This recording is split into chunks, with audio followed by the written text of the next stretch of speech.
Bună ziua! Să rămână, doamnelor și domnișoarelor, bună ziua, domnilor! Mă bucur că ați dorit să vă întâlniți cu mine. Aș vrea să vă citesc 3 poeme din ultimul volum pe care l-am scris acum în anul 2021, care se numește Peregrin. Undeva prin toamnă, prin primăvară anului viitor, el va apărea. 3 poeme. Fragila alcătuire. Întreaga lume se alcătuiește între margini care vin mereu către tine și alte margini care mereu se îndepărtează.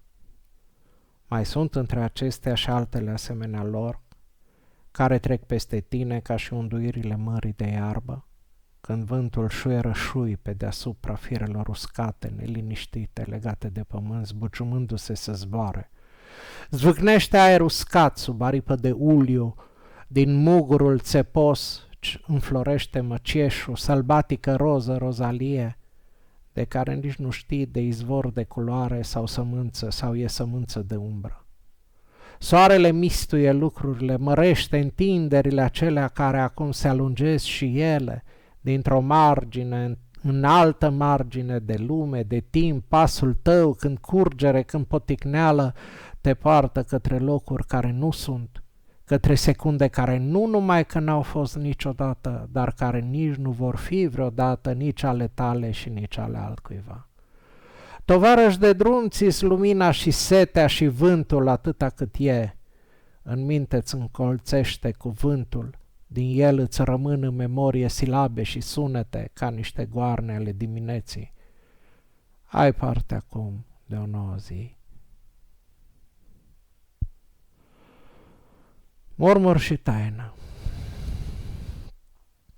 Nimeni nu are cum să cunoască zborul eretelui în înaltul cerului, una din pricinile mele, gândul meu ascuns în neputință și tăcere. Nimeni nu are cum să cunoască umbletul rozătorului orb printre rădăcinile ierbii care crește indiferent către soare, una din spaimele mele și neatingerile mele, neputință nemărturisită, fragilă.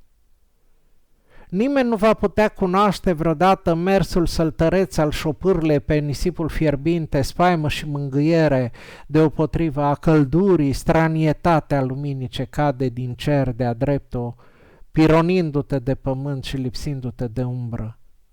Nimeni nu va putea cunoaște vreodată minunea apelor care curg sub nisipuri și care duc după ele caravanele pe drumurile lor, pe sub cărările de sub stele, locuri neștiute a idoma zborului păsărilor, vibrațiile cântului greierilor și tremurul dunelor, toate adăpostite de priviri ca zbuciumul rozătorului printre ierburi, lăsând urme trecătoare, trăitoare până la prima pală de vânt sau până la primul tremur al pământului. Adâncă și neștiută taină. Timpul se preface în lumină, iar apoi se prelinge ca mierea peste trupurile noastre, peste ființele noastre și vom renaște din coconii de timp și soare, fluturi cu aripile străvezii, copleșiți de vibrație și de un fel de energie, de tremur avan de renunțare și neputință.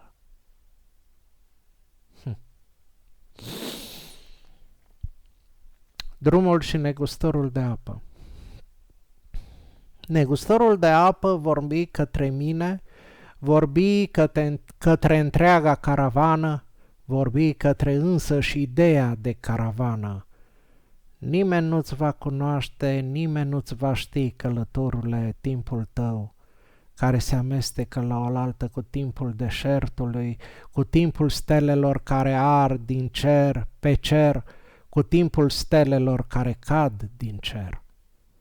Timpul fiecăruia dintre noi este ca apa care curge adunându-se, devenind ued sau dimpotrivă un mare fluviu.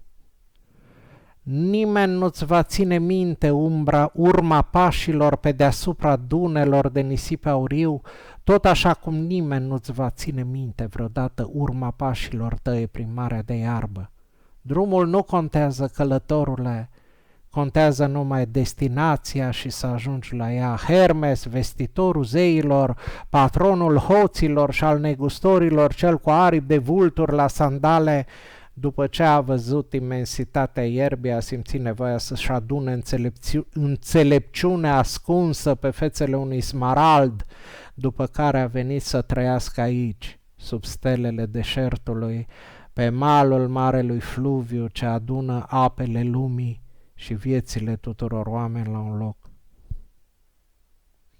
Apoi închise ochii și oftă. Se făcuse miezul nopții. Vă mulțumesc frumos că ați avut răbdare cu mine. Vă doresc o zi bună.